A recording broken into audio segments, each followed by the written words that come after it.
As indicated, we are aware that the world is in a global recession, and as such, not only St. Kitts, but all countries would like to be in a position in terms of controlling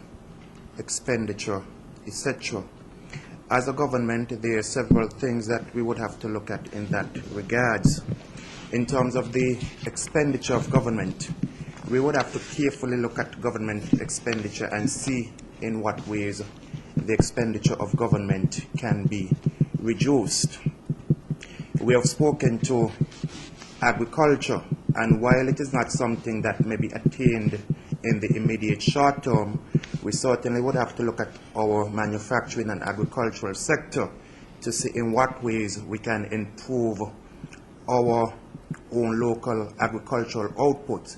so that in terms of we having to export the majority of our goods, how can we decrease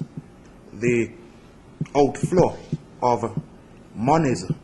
by increasing our output. Additionally, as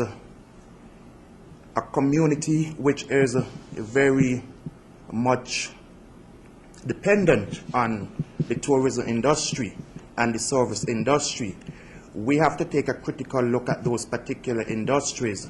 and see how, in spite of the economic circumstances, what incentives government can offer to businesses, so that rather than decreasing their spending, rather than decreasing their local economic activities,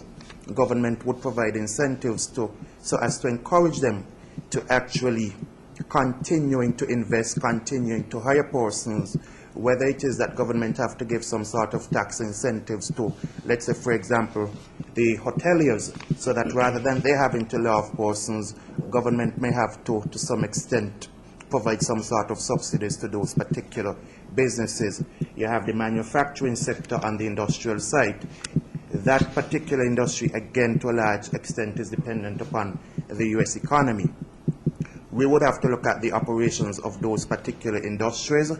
and if it gets to the point where they have to consider layoffs or decrease in terms of their economic output, we will dialogue with those particular manufacturers to see in what way government can help to ease the burden, whether it is that we have to give subsidies, further subsidies in terms of the cost of electricity, in terms of the cost of water, in terms of reducing some of the employment